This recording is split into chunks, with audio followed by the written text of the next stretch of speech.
Hi there, I'm Jess Arce, America's dyslexia expert and CEO of 3D Learning Experts.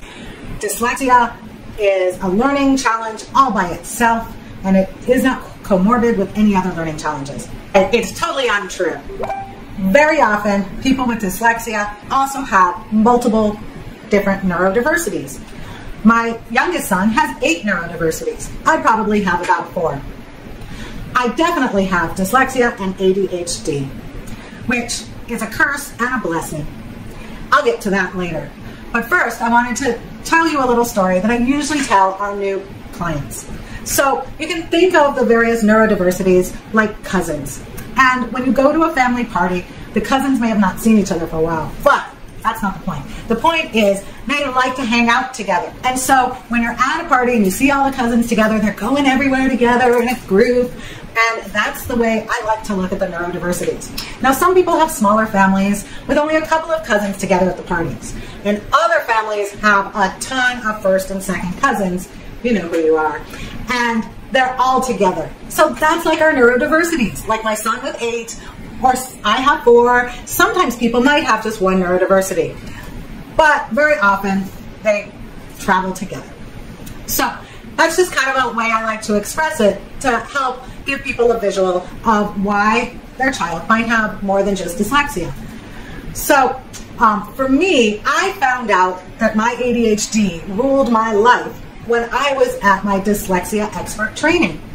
And we spent a whole day learning about ADHD because it is such a prevalent part of the lives of people with dyslexia. When I first started my business, I learned, or the theory was that 35 to 45% of people with dyslexia also had ADHD or ADD. I used to say that my student population was more like 70 to 80% having ADD or ADHD.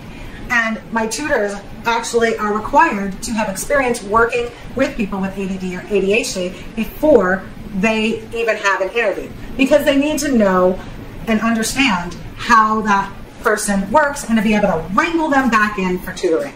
And I didn't want to have to teach that skill to my tutors because I would rather spend all my time teaching my tutors how to be dyslexia, dysgraphia, and dyscalculia experts. So now I just looked up the percentage of people with ADD or ADHD and dyslexia, and the new statistics are actually much higher. So I guess the general population is coming to realize that dyslexic people very often have ADD or ADHD. Anyway, back to me and my ADHD and my dyslexia. So for me, it's a gift and a curse. And it's probably that way for most people. I think it's more of a gift, but for my loved ones around me, it may be a curse.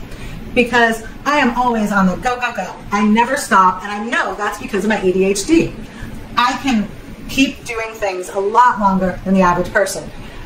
One of the challenges with me being ADHD is I often have about 20 tabs open on my computer because I start a project and then I see that something else needs to be addressed, so then I go work on that project. And then I realize that something else needs to be addressed on that project. And then 15 minutes in, I'm onto a whole nother project and I still got to get back to that first project. So that's one of the challenges with my ADHD. Another challenge, which isn't really a problem for me, but it is for my husband, is that I can't sit still in front of the TV. Watching TV is boring to me. Watching movies, even harder to do because it's so long. And when I was growing up, my mom always required me to be doing something while I was watching TV because she didn't want me to fry my brain on the boob tube. That's what my parents used to call it. Anyway, because of that, I have a really hard time just sitting there and watching TV. I'm always flipping through a magazine or coming up with some idea. Or I watch a TV show or a movie and then something pops in my head and I have to run and write a note or text my assistants or something like that. So that's probably the biggest pitfall of my ADHD. But like I said, it has a strength, and that strength is I am very driven and I will work for hours and hours. Another thing that people don't realize about ADHD is when there's something we're interested in, we can focus on for a really long time. But if it's not interesting to us, it's really hard for us to keep our focus. I see that issue more with my family members than myself, and I won't name any names, but that is definitely an issue with people with ADD or ADHD. And just like dyslexia, ADD and ADHD are hereditary. So if you've been watching my videos for a while, you probably know I have 4 grown children and a husband. And my husband and I both have dyslexia, different degrees of it, but nonetheless, we both have it. My husband has ADD and I have ADHD, and all 4 of our children have one or the other. So it didn't skip any of our kids. Where the dyslexia, 3 of our 4 children have it and 1 does not. What you gonna do? Embrace it and love the strengths that come along with the weaknesses. That's what I always say.